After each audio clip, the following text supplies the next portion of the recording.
Hey folks, Andy Patton here, joined today by college basketball bracketologist Lukas Harkins. Lukas and I are going to discuss his latest bracket predictions and his thoughts on this Gonzaga team and the WCC as a whole, all right here on the Locked On Zags podcast. Don't go away.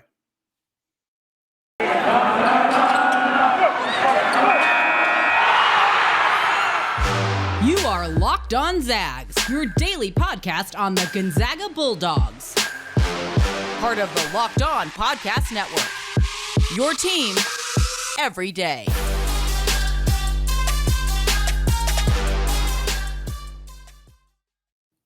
What is going on, y'all? Welcome to the Locked On Zags podcast, part of the Locked On Podcast Network, your team every day. I am your host and longtime Gonzaga podcaster, Andy Patton, ready to take you through another season of Gonzaga hoops. Today's episode of Locked On Zags is brought to you by Run Your Pool. March Madness is here, and Run Your Pool has a better way to create your bracket. RunYourPool.com, the premier sports pool hosting service. All right, I am super thrilled today to be joined by Lukas Harkins. Lukas is a writer at Heat Check College Basketball, a fantastic independent college basketball site, a must-read for anybody who loves college basketball but has not checked this site out yet. Lukas does a lot of their bracketologist stuff. Second most accurate bracketologist in the business last year, according to bracketmatrix.com. Lukas, thank you so much for taking the time to come on the show today. Thanks for having me on. I appreciate it. Yeah, I'm really excited to get a chance to talk to you. Before we kind of dig into your most recent bracket, which comes after a pretty insane day of basketball on Saturday for college hoops, I kind of just wanted to get your background and why you got into doing brackets specifically. I know I love making brackets. I know most of the people who listen to the show probably love making brackets, but what spurred you to start doing it in a more professional manner? I think it was just giving me something else to do when I was in college. Yeah. Because I did it throughout high school, just kind of on my own. I didn't start publicly posting it until my freshman year of college, and that's when I kind of started to get into more of the media realm of things. So I think it was more just I needed to do something, and I decided I always loved doing it. It's something to do while I'm watching hoops games. I'm a data analyst by trade, so it just gives me a little bit something else to do. I'm a healthcare analyst, so my data putting that to work with college hoops in bracketology, I think was kind of a mix for me that fit well. Yeah, it's kind of a fun little mix, and for me, like I haven't dove all the way into the bracketology aspect of things outside of my own brackets, but I always like finding excuses to consume sports that maybe not everybody is consuming. And obviously a lot of people watch college basketball, but a lot of people watch like Power 5 conference college basketball, or maybe Gonzaga basketball, Big East basketball as well. I know that's an area of strength for you as well. But like, this is a great opportunity where it's like, this makes me want to watch a lot more, Mountain West basketball. Mountain West has a whole bunch of teams that have kind of been right on that bubble, or even like WAC basketball. Obviously I'm a West Coast guy. So for me, like, I'm super interested in, is somebody going to steal a bid from New Mexico State this year? And I know that not a lot of people who even consume college basketball are necessarily into that stuff, but obviously for you, this gives you an opportunity to really kind of dig into some of that stuff and pay attention to some of the smaller conferences on the East Coast that a lot of people really aren't paying attention to. Is that kind of help you kind of follow some of those teams that maybe a lot of people are barely aware are even in existence? Yeah, absolutely. It also gives me a little bit of a pass socially to say I'm watching Chicago State, New Mexico State. It gives me a little bit of a pass, like, oh, I'm watching it for this reason. Yeah. But yeah, I think that's part of it. I think for me, I grew up I grew up a Wisconsin fan, so I was a major conference guy. But my brother and my sister went to Milwaukee, so I would follow them, and then I went to Butler because I was following the Horizon League, and the Horizon League's trended a bit down since then, but it's kind of always had that in the mix for me. And plus these next 2 weeks are maybe the best 2 weeks of the season. I think in general, the Thursday and Friday of March Madness are unmatched, but from a whole week or 2 week standpoint, these conference tournament weeks are really a blast. Yeah. Conference tournament season is an absolute blast. I'm super excited to get into it, but we kind of got a little glimpse early of like what this kind of madness can truly be like. Saturday, 7 of the top 10 teams in college basketball all lost. It was a completely insane day. Of course, the dread that Gonzaga fans were feeling throughout the day, seeing 2 and 3 and 4 and 5 and 6 all lose, knowing that the Zags were going to play, the 23rd ranked St. Mary's team at home on senior night in Moraga. I think I didn't think that they were going to lose, but you just started to really feel like things were starting to go against them as the day went on. For you released your brackets on Monday. Looked like this top four: Gonzaga, Arizona, Baylor, and Kansas. I'm curious, after a day as crazy as we saw on Saturday, how much that really shook up your top seeds, and kind of how confident you feel in those four teams and how much it could potentially change between now and Selection Sunday. Yeah, I'll paraphrase one of my other bracketologist buddies. Jonathan Warner drops if everyone loses, who loses? Right. And I think that really fits with how this weekend went. Gonzaga goes down, but really doesn't make much of a shift. And you see those kind of things happen. I think the really only major shift on my top couple seed lines was Baylor jumping back onto the one in favor of Auburn. And this is something that I've been kind of leaning towards for a while. Just Baylor's metrics are off the charts. They have great wins. They're really comparable to Kansas. I could see them getting as high as my number 2 overall seed if they're able to win another game. If they're able to win their next one. So not too much shifting on the top line. I think I've talked about this a little bit in the past on other shows, that Gonzaga just has such an edge in quality metrics right now. And it's not just that they're number 1 across the board. They're number 1 across the board by a margin that the committees knows that margin. They can see that there's a huge gap between 1 and 2. So maybe not having the resume metrics of an Arizona or Baylor, but the quality metric difference is so significant. Where barring another Gonzaga loss, I think they're the number 1 overall seed. Yeah, and I think the resume. There are some concerns about the resume, but I saw it was posted today against KenPom top 25 teams, which is different than AP top 25 teams, and obviously a lot of other metrics. Gonzaga's 6-3, and so it's not great. Purdue's 6-0. There's other teams that had better winning percentages, but of the top 10 teams, I believe the only team that had played more top 25 teams was Kentucky. I believe they'd played 10, and they were 5-5, and Gonzaga 6-3. So perhaps I know that there's some, Gonzaga doesn't play those games throughout the season. They kind of jumble a lot of them early. In this case, they got one late, obviously, against St. Mary's. But I wonder how much, obviously, there's perception issues with Gonzaga that a lot of people have about their conference and that. But, you look at their loss to St. Mary's versus, Arizona, who lost to Colorado. Not a bad team by any stretch of the imagination, but according to your bracket and basically every bracket, Colorado's not going to make the tournament, whereas St. Mary's is. So I wonder if if there's ever going to be a shift in the way people perceive this, or if it's just kind of something that Gonzaga just has to wear and deal with because of their conference. Yeah, I think it's a little unfair. I'll admit to being a Gonzaga defender, which I think is incredible that I even have to say that. But I would say it's interesting with the way Gonzaga has to front load its schedule non-conference wise, where a team like Duke or Kentucky seems to get the benefit of the doubt, like losing earlier games in the schedule because they have freshmen. Yeah, I think that's a little bit unfair to Gonzaga. It's not like Chet Holmgren is a freshman too, and I think we've seen him get way better as the season has progressed, and that's the same with other Gonzaga freshmen. It's just that their games in the front of the schedule matter more than those teams do because the WCC this year affords enough opportunities. I think the WCC this year gets a little bit of a bad rep in that it's a bad conference, which it's not.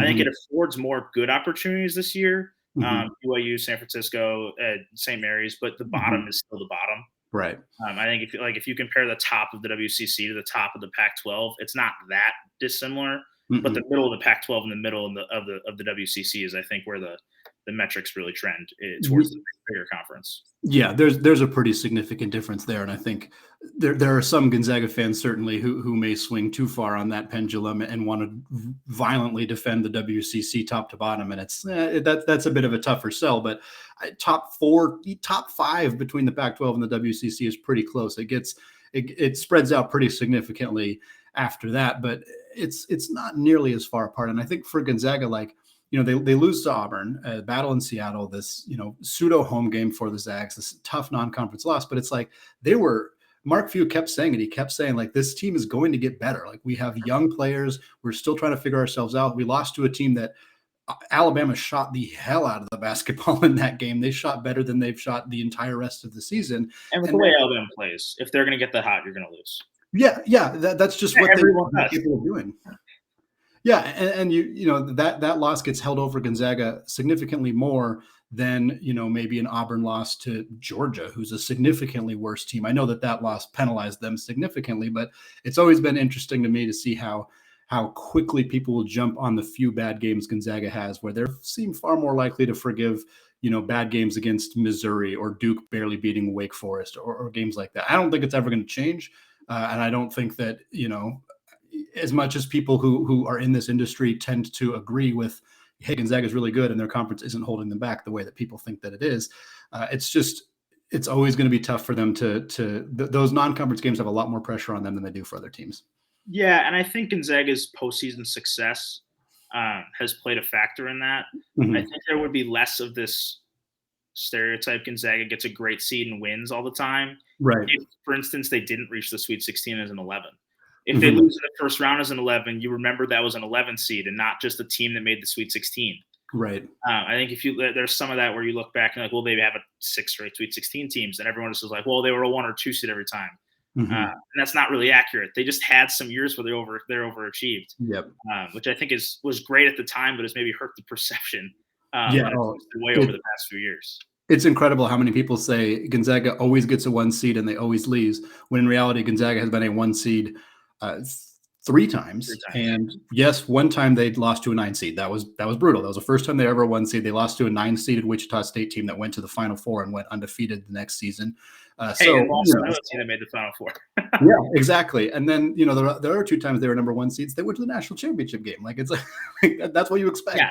If I hear one more person say, "Well, we saw what happened last year," like they didn't have 352 other teams wouldn't have been thrilled with the results. Right. Yeah. They got their bell rung in the championship game, and that was a bummer. But that was also I think that Baylor team was one of the 15 best teams that we've seen in the last decade. They were really good. Incredible team. Yeah. All right, Lucas, thank you for joining me. We're going to come back in the second segment. We're going to talk a little bit more about your most recent bracket and talk about what it looks like for the Zags. Before we get there, though, I want to tell you all about Run Your Pool. March Madness is only 2 weeks away. That means you need to start thinking now about when you're going to be running your brackets this year. Are you going for the usual or are you going for the best? We've done our homework here and we're running brackets with runyourpool.com. Along with standard brackets, Run Your Pool offers game types like Survivor or Pick X. They have options to edit scoring, and they offer more intel to make your picks. All stuff you won't find at ESPN or CBS. If you've got a business, Run Your Pool can help you take some of that madness magic and play alongside your employees or even gain customers. Plus, they offer full customer support, custom branding, and one of the easiest 3-minute setups you'll ever find. Clearly, we believe in Run Your Pool because, like I said, we're running our brackets there ourselves. There's no truer test than that.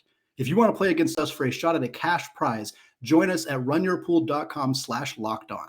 And while you're there, create your own pool for your friends and family. Enter Pure Madness at checkout for $10 off your custom pool. All the rules and details will be available there. That's runyourpool.com/lockedon for your chance to win a cash prize. We look forward to seeing you there. All right, segment 2, still Andy Patton, still joined today by Lukas Harkins of Heat Check College Basketball. Lucas, I want to talk more about the most recent bracket that you released on Monday morning at Heat Check. I know that it's going to change between now and Selection Sunday. Obviously, this is one of the craziest 2-week periods of the season before we get into the even crazier March Madness. But your most recent bracket came out. We talked about the top 4 seeds. Gonzaga got what I thought was a pretty favorable bracket. According to your results here, they had Purdue as the number 2 seed, Texas Tech, who they obviously beat in December in the Jerry Colangelo Classic, as the 3 seed, and then UCLA, who they blew the doors off of, admittedly much earlier in the season when UCLA was not at full strength. But that's the 2, 3, 4. I'm curious, looking at the results there, kind of if you see some serious trap games for the Zags, what you kind of think that bracket might look like for them if it were to be the reality. I think if that's the reality, there's a couple teams there that can kind of give a run. I think Texas Tech is significantly better than it was earlier in the year. For starters, that's a team that I think the past few years I've underrated for the first 2 months of the year because of a non-conference strength of schedule that just doesn't impress me. Yeah. And then they rattle off 6 straight really awesome wins in the Big 12, and they're for real. Yep. And I think even earlier in that bracket, Marquette's the 8 seed there. I think Marquette is a little bit scary because they got 2 guys I think they're legit stars. Daryl Morcell's proven it. Defensive Player of the Year in the Big Ten last year. Big time transfer, big time performer. Justin Lewis, really good sophomore for them. I think there's always that. I feel like at least one seed every year gets a little scare in an 8-9 game. Yep. So I always kind of take note of those. Mm-hmm. But otherwise, I don't know. I really like Gonzaga this year. I think that Mm-hmm. Gonzaga and Arizona are probably the two most well-rounded teams in the country, with the ability to win on offense or defense, which I think is kind of a twisted thing that sometimes maybe Alabama last year it was the same way. Where just up-tempo teams, you just kind of don't think that they play defense. Mm-hmm. They play defense. Yeah. So I think that there's a lot to like if that's the matchup for Gonzaga. I think there are teams maybe on the 2 line I would probably feel more uncomfortable with the Duke or Kentucky than Purdue, because I think Purdue would play that more offense-focused game that I think Gonzaga can probably beat them at. On the 5 line, we already talked about, like Alabama would be a team to be concerned about. Yeah. They shoot the lights out. They're good. Arkansas in that same mold. Mm-hmm. And then maybe even a team with a true big that can really match up with Timmy underneath. So Illinois with Coburn, UConn with Sonogo, those kind of teams might draw my attention as a matchup I'd like to avoid. But I think all in all, this year with Gonzaga, I like maybe even more than the past couple. I don't think the team is quite as good. But I think that there's something to be said for it's a down year for point guards in college basketball, and Andrew Nembhard's one of the best. Yeah, I think it was Evan Miyawa posted a really nice graphic about point guard play in the NCAA and how it has. Me 5 minutes ago. Oh, really? Yeah. I didn't see a whole. I mean, I just saw a glimpse of the graphic, but it looked to me like point guard play. I think it was a ranking of the top 100 players in college basketball, and point guards had the fewest amount of representatives on that list. But I mean, this is a question I didn't prep you for, Lukas, so I apologize. But I mean, are there a lot of point guards that you would feel more comfortable with on your roster than Andrew Nembhard, or is he kind of right up there at the top of the list going into the tournament? Yeah, I think he's up there at the top of the list. Con Gillespie's in that area too. Just kind of those steady, long-term guys. Nembhard's been battle-tested. Gillespie's been battle-tested. Those 2 guys, I think I really like in those area. Total twisted opposite. But I think some defensive-minded freshmen. Chuck Shepard at Wisconsin. Kennedy Chandler, Zakai Ziegler at Tennessee. Those kind of guys. Depends on how your definition of point guard really goes. JD Note at Arkansas, more of an off guard, but I think there are some other guys that I trust, but I would say Nembhard's right near the top of the list. As a true point, I think he's right there, especially the way he's developed defensively over the past couple of years. Absolutely. Yeah. He's been, obviously going to a national championship game last year helped him significantly. 2 years at Florida has helped him significantly, but I've been really impressed with him this year. He did not have a good game against St. Mary's. It's very easy to look at. If you were to just look at Andrew Nembhard's box scores, and you could probably pinpoint which 3 games the Zags lost with relative ease, because he's such an important engine to what they do. When he's turning the ball over, when he's not finding open guys in the pick and roll, it's really devastating for this team. And if he has a good tournament, there's very little chance in my mind that this team doesn't make it. Pretty much as far as they did last year, at least right up to it. You mentioned this team and last year's team, and that's been such a hot topic for not just Gonzaga fans, but I think a lot of people who cover college basketball to kind of compare these 2 teams. Obviously, the quick look on paper, this team lost 3 games. Last year's team lost 0 games at this point in the season. But and then obviously Jalen Suggs, Corey Kispert, Joel Ayayi, 3 NBA guys, on the wing and at the guard positions. Incredible depth that they had up there. But for me, this team is so much more dynamic defensively, and it starts with Chet Holmgren. I mean, they did not have a player even close to this last year. Corey Kispert was basically the 4 all of the season last year, and Drew Timme played the 5. Anton Watson was in the picture last year, but he was not nearly as good of a player last year as he has been this year. So the difference defensively for this team is just monumental. I don't know what more can be said that hasn't already been said about Chet Holmgren and the impact that he has on this team. But to me, that's somebody who really carries them in March because of his ability to impact the game, really on both ends of the floor, but specifically on defense. Yeah, I'd say there's something to be said for Gonzaga is not as good as it was last year. No one is Baylor. Right. I think last year Gonzaga and Baylor were so head and shoulders above everyone else. And then meeting in the championship game wasn't a surprise to anybody. Right. I think this year there's going to be a lot more variability in championship predictions. in part because there's just so many different teams that are in the mix. Mm-hmm. But if you look at just Gonzaga's proven it, 2 titles in the last 4 or 5 years. 4, yeah. And they have guys that have been there. Mm-hmm. Nembhard has been there. Timmy has been there. Yeah. To an extent, Strother has been there. Mm-hmm. Like they've all been Watson's been there. They've all been in the mix already. And I think that's the kind of team that can kind of, as you meant, Holmgren's the X factor. And Right. it's funny to say as one of the best players in the country. But Right. he's the X factor for a group that knows how to win already. Yeah. So I think that there are a lot of teams that have stars that haven't made deep runs, and Gonzaga is the same way with Holmgren. But if he has an off night, there's a lot of other guys that have the experience to make it happen. Absolutely. So, Lukas, you've been doing brackets for a handful of years now. I'm curious just kind of your impressions of the Zags kind of over that time period. You kind of mentioned how, certainly earlier in their run under Mark Few, they were very often the 11 seeds, the 9 seeds. I know a lot of people like to cite Gonzaga's, their overall record against higher ranked seeds is bad because they were like an 11 seed for the first 15 years of their run. And over the last 5 years, it's been so dramatically different. And I'm curious, just as somebody who, doesn't live on the West Coast, wasn't as familiar with them when you started this, and now has kind of covered college basketball for this amount of time over their elite run, what of your impressions of the team and the program have kind of altered and shifted and changed as you've kind of seen them, over this last half decade or so?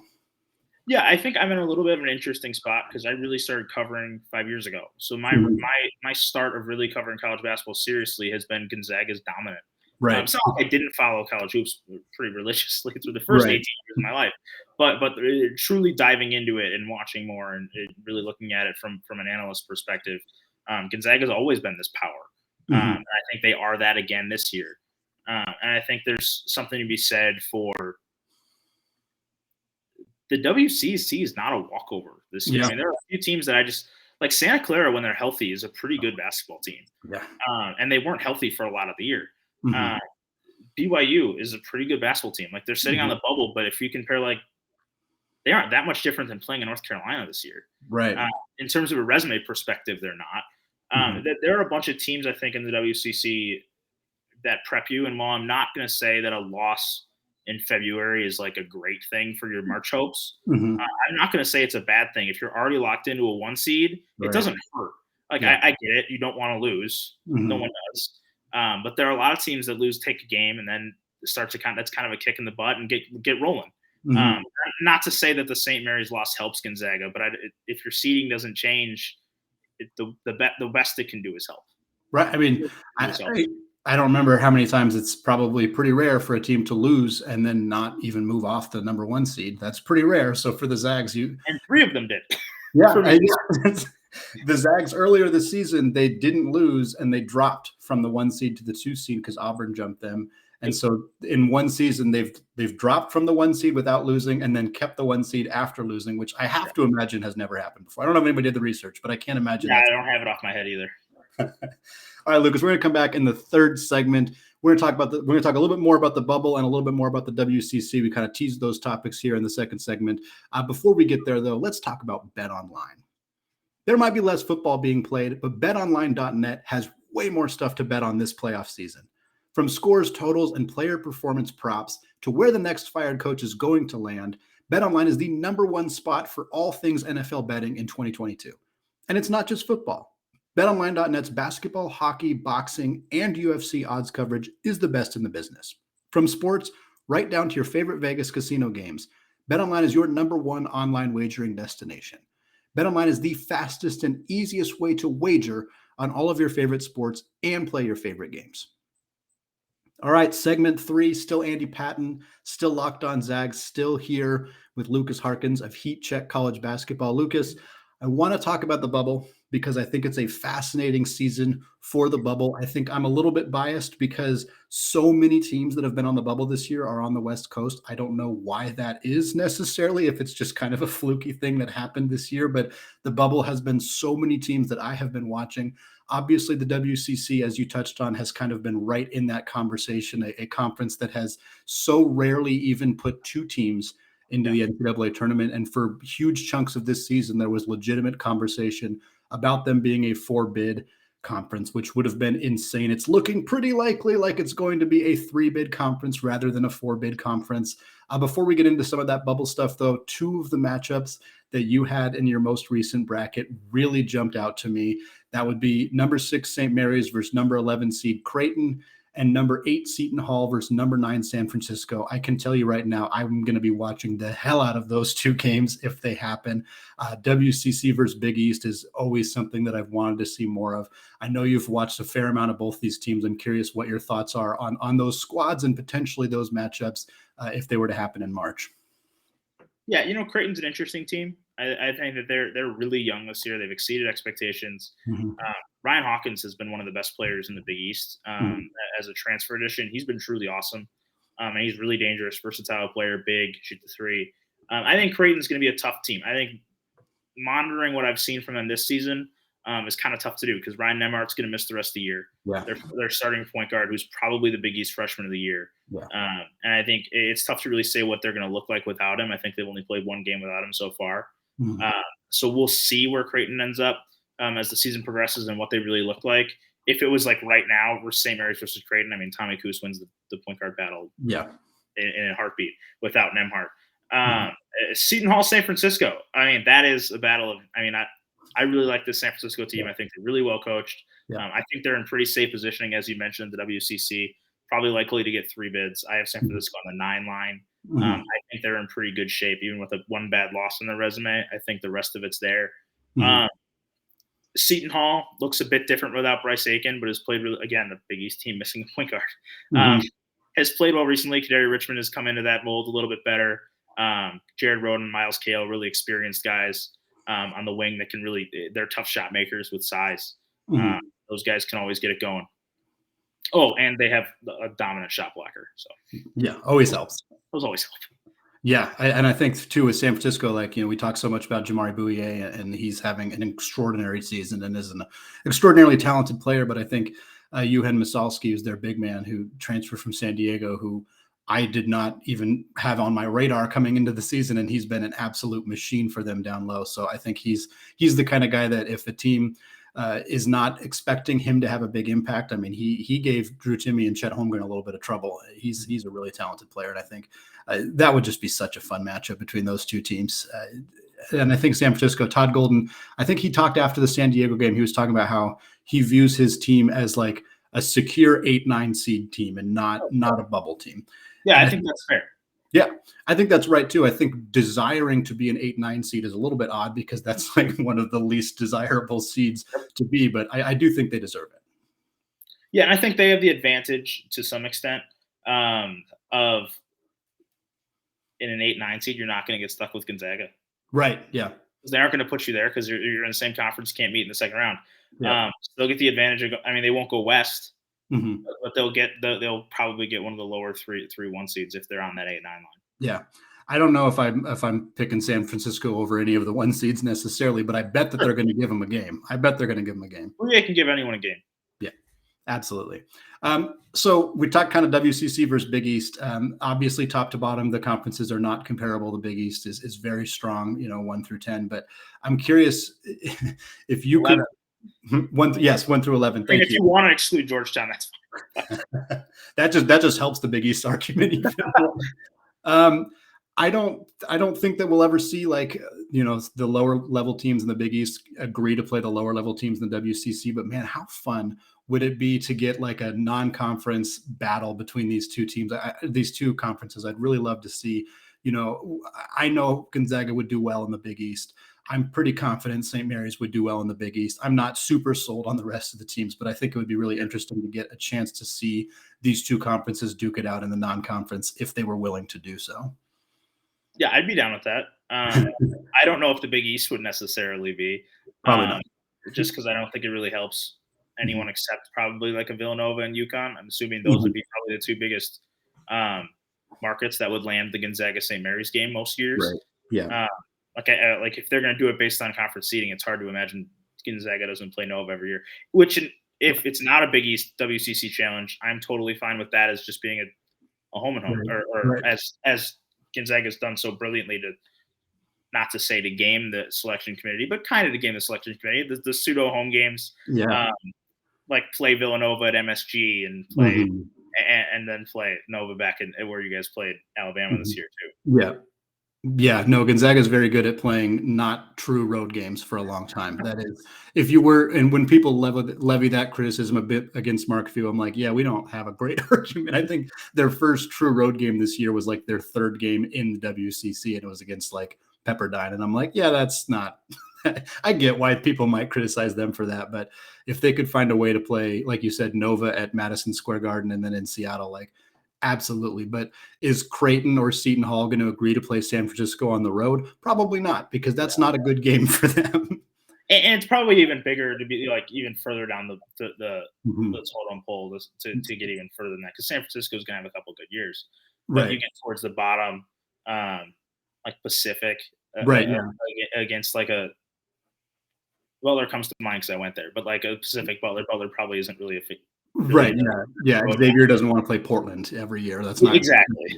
Because really, it's only a bad loss. Right. Exactly. It's not a good win and it's a bad loss. That's really all that comes out of it. But I want to talk about BYU a little bit. You had them, I believe, on your first four out.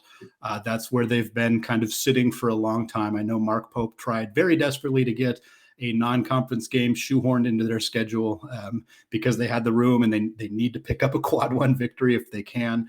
This is a team that, by all accounts, should have been an NCAA tournament team without this horrific 4-game stretch that they went through where they lost. Santa Clara is not a horrible loss, but it's not a good loss. Pacific is, in fact, a horrible loss. There's no other way to look at it. They just really went through this struggle. And from my perspective, they're a team with one very, very good player and just not enough complementary pieces around them. But I'm curious if you think this is a team that has it in them to potentially do enough damage in WCC tournament to make the NCAA tournament, or if they're going to be on the outside looking in when the tournament starts. I think they're a team that could potentially benefit from a couple of high majors. Like Michigan, for instance, is 15-12 or 14-12 right now. Yeah. They could benefit from a team like Michigan just dropping a couple games, where Michigan's metrics are still going to be way better than BYU's. Right. But at a certain point, your win-loss record has to be there. Right. And that could be the same case for maybe like an Indiana. I think BYU has it in them to make it a run. I think part of their thing right now is they have the quadrant records are close enough to be in the mix. They're 7-8 in quad 1 and 2. They have a horrible loss, but they are not alone in having a horrible loss. SMU has a quad 3 loss and a quad 4 loss. Memphis has 2 quad 3 losses. There are a lot of teams in that area that have bad losses. So I don't think BYU is quite out of there. Their big issue right now is just their metrics have fallen apart. Well, I'm glad you said that, because I think I've continued to say how, hey, the dream of the 4-bid WCC is still alive. It's still alive, even after BYU went through this stretch. And a lot of people couldn't believe that was still the case. And I was like, look, it's not as much that BYU, isn't playing bad. They were struggling, but there's a lot of bubble teams that were really hurting themselves. And we saw the Pac-12 disintegrate with Oregon having some really ugly losses. They rebounded with a win over UCLA and then lost to USC. Washington State hurt their chances pretty significantly. There's a lot of Power 5 schools that seem like they're working really hard to not get themselves a bid in the NCAA tournament. And that's why teams like BYU, San Diego State, they're kind of still hanging on to a spot. And obviously the challenge now is BYU has to beat a very good team or they're not going to make. They have to beat Gonzaga. They probably have to beat, St. Mary's or San Francisco, depending how the bracket lies, in order to get a chance. And whereas some of the other Power 5 schools, obviously they have to beat good teams too. But if Oregon can just beat, Colorado or Stanford in the first round, that probably gives them a little bit of a breathing room. Whereas BYU just doesn't quite have that opportunity. That's the challenge with the WCC. And it's just, they didn't do themselves any favors with their ugly 4-game stretch there in the middle of the season. But I think the fact that they still have a chance says more about the kind of crumbling bubble than it does about anything else. Yeah, and I'll say there's a couple things that I like about BYU. One, they have the advantage of, I wouldn't say head-to-head matters all that much unless the teams are directly next to each other on the S-curve, which I think was what the committee kind of went with during the bracket preview with putting Illinois over Wisconsin. They were right next to each other, and Illinois beat Wisconsin. Where if it comes down to that, BYU has a win over Oregon where it was not close and a win over San Diego State. Right. So those 3 teams, I think San Diego State's pretty safely in, and Oregon is just a little bit behind BYU right now. But if those teams end up close to each other, I think BYU probably gets an edge over both of them. Yeah. The other thing I'll note is I have 2 teams in my last 8 teams in the field right now that are currently getting automatic bids, but are not safe if they lose in their conference tournament. That's North Texas and Loyola Chicago. Right. Where I think that those are 2 teams that I wouldn't be that shocked if BYU finds a way to schedule either the Ramblers or the Mean Green. If they can get one of those 2 in before the selection Sunday, that's a big game for any of those 3 teams. Right. I don't think there's really anyone else that can mutually benefit. I think BYU can't really schedule anybody that's not in the same position as they are. Right. They also have to schedule someone that's confident they can beat BYU. Right. Exactly. It's not like North Texas and Loyola are going to look at a BYU game. It's like, I think we're going to lose that one and fall out of the tournament. They have to be pretty confident they can win that game too. So I think that it's a really tough schedule to add a game to the schedule this late. But if they could, I'd look at maybe one of those 2, or maybe even a mid-major that thinks they could maybe get an at-large, maybe a South Dakota State somehow. Right. But I'm not a scheduling guy. I'll leave that up to the ADs and the coaching staffs. There's a lot of challenges with trying to do that at this stage in the game too. Lucas, thank you so much for coming on the show today. I really appreciate you taking your time. You want to let the people know where they can find you, where they can find your work, find you on Twitter for people who are interested in following you as we get into the bracket season. Absolutely. You guys can find me at Hardwired Sports on Twitter, and I post all my articles on Heat Check CBB.com. It's daily bracketology updates the rest of the season. Bubble Watch on Wednesday, top 25, Bubble Babbles, everything you can put together before Selection Sunday hits. Absolutely. Well, Lucas, thanks again for coming on. Lots more content coming this week. A couple more guests coming on the show as we wait for Gonzaga's next game next week. All right here on the Locked On Zags podcast, available wherever you get your podcasts, available on YouTube as well. I want to thank all of you who make Locked On Zags your first listen every day. Now is a great time to make your second listen of the day, the Locked On NFL Draft podcast. Ryan Tracy and former NFL cornerback Eric Crocker bring the NFL Draft to life every day with insight and analysis on college football prospects and NFL front offices. It's free and available wherever you get your podcasts. All right, thank you all for listening, and go Zags.